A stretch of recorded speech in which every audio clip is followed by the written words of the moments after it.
Now, let's solve the question number 6. It is also a very easy question. The question says if neither alpha nor beta is a multiple of pi by 2 and the product of AB of the matrices where A equal to cos square alpha, cos alpha sin alpha, cos alpha sin alpha and sin square alpha, and B equal to cos square beta, cos beta sin beta sin square beta is the null matrix. So, product of AB is the null matrix. So, the value of alpha minus beta is this. We have to find the value of alpha minus beta. Okay. So, they said that the product of A, B is the null matrix. So, I am writing A, B is equal to 0. 0 means 0 matrix 2 of order 2 cross 2. That is why I am writing 0 of order 2 cross 2. So, the value of A is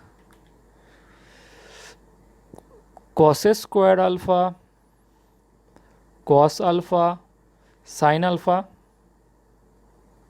cos alpha sin alpha and sin square alpha.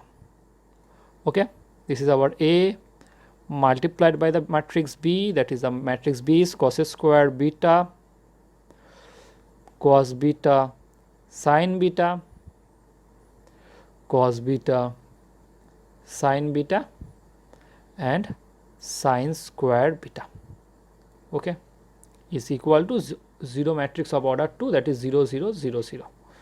So, if we multiply this row with this column, we will get cos square alpha, cos square beta and plus cos alpha sin alpha, cos beta sin beta. Okay, if we multiply this row with this column, we will get cos square alpha, cos beta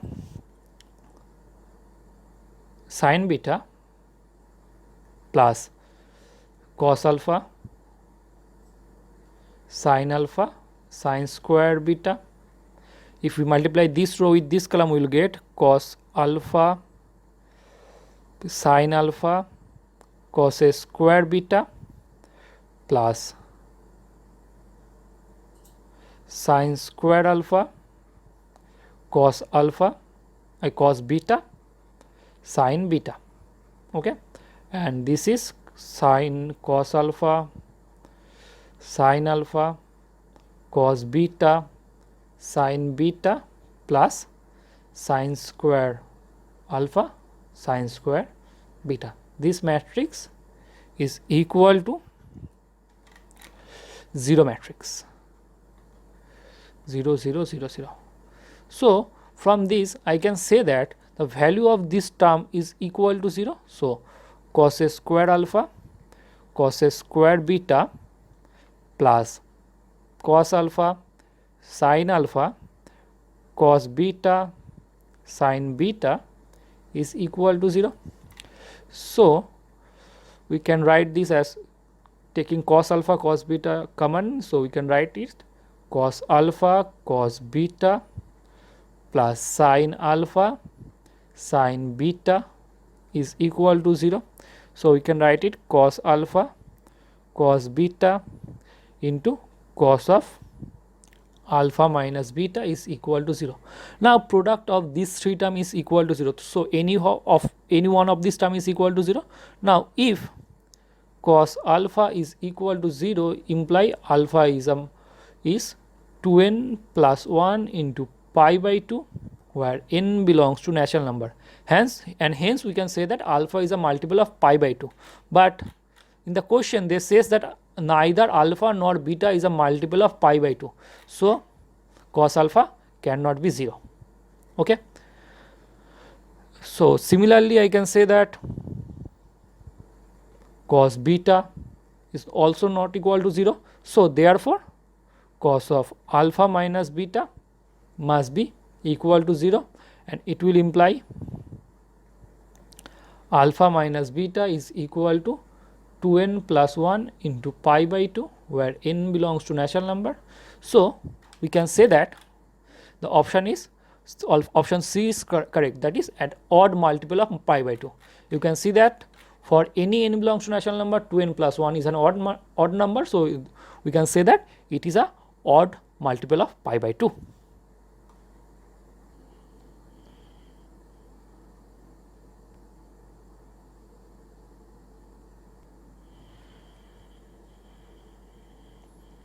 Now let us solve the question number 7. It's a very good question. The question says, if tan x equal to n tan y, where 0 less than xy less than pi by 2 and n is a positive real number, then we have to find out an upper bound of sec squared x minus y.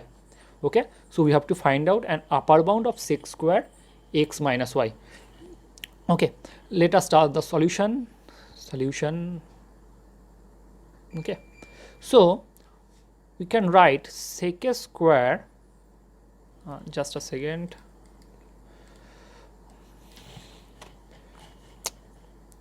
what the hell, man. Yeah, we can write sec a square x minus y as 1 by cos a square x minus y, right? So I actually can write it as cos x cos y plus sin x sin y is whole square. I am using the formula of cos of x minus y, so I can write it as 1 by taking cos x and cos y common, so I can write it 1 plus tan x tan y its whole square, so I can write it as 1 by cos a square x cos a square y into 1 plus tan x tan y its whole square, right? So I can write it as sec square x sec square y by 1 plus tan x tan y its whole square, right? Now you can, what is the value of tan x? The value of tan x is n tan y, so we are putting the value of tan x here, so I am writing sec a square x sec a square y and putting the value of 1 plus n tan square y its whole square, right? So I can write sec square x as 1 plus tan square x. I know that 1 plus tan square x is a sec square x, so we are putting the value of sec square x, and we are putting the value of sec square y as 1 plus tan square y. Okay, so I can write it as 1 plus n tan square y its whole square.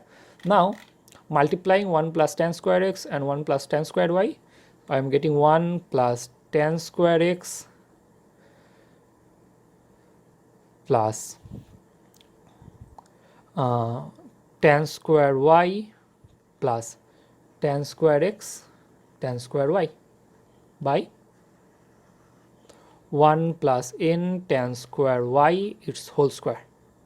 Okay, now I am putting the value of tan square x again. I can write 1 plus n square tan square x plus tan square y plus n square tan to the power 4y by 1 plus n tan square y its whole square. Okay, now first of all I want a term 1 plus n tan square y in the numerator. Okay, it is tan square y, I am extremely sorry. Okay, I want a term 1 plus n tan square y in the numerator. Okay, so that is why I am adding a term 2n tan square y plus n square tan square y plus tan square y plus n square tan to the power 4y. Okay, as I add this term, I need to subtract the same term 2n tan square y by 1 plus n tan square y its whole square. Okay, now you can see that if I take this term with this term and this term, I actually can write is 1 plus n tan square y its whole square. Okay, and taking tan square y common from this term and this term. Okay, if I take tan square y common, I can write it as n square minus 2n plus 1 by 1 plus n tan square y its whole square.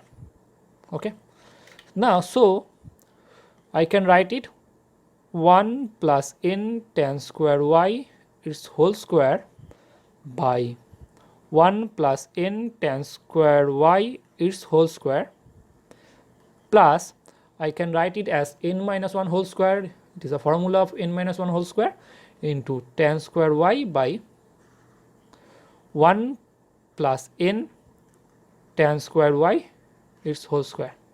So I can write it as 1 plus n minus 1 its whole square tan square y by 1 plus n tan square y. Right? Now we know that AM is always greater or equal to GM, right? We are using that inequality AM greater than GM on 1 and n tan square y. I am using this inequality on 1 and n tan square y. So I can write 1 plus n tan square y by 2 its whole square greater or equal to 1 into n tan square y, right?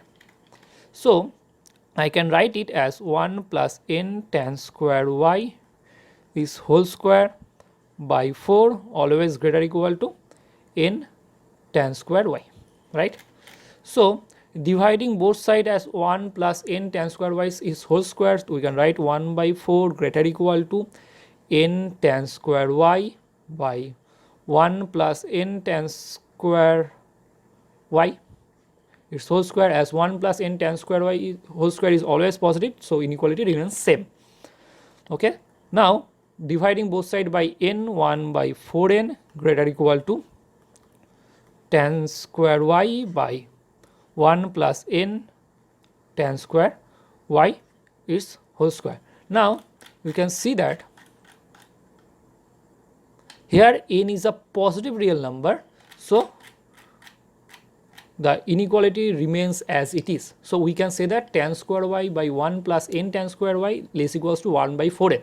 Now if I say it as 1, so from 1 I can say that sec square x minus y is equal to 1 plus n minus 1 whole square tan square y by 1 plus n tan square y. So I can write it as tan square y by 1 plus n tan square y less equals to 4n. So I can write it 1 plus n minus 1 whole square by 4n. So calculating this as 4n by n minus 1 whole square plus 4n. So this is nothing but n plus 1 whole square by 4n. So let us see the options. So n plus 1 whole square by 4n, that is our correct option. Okay, it is n plus 1 whole square by 4n. So our option D is our correct option.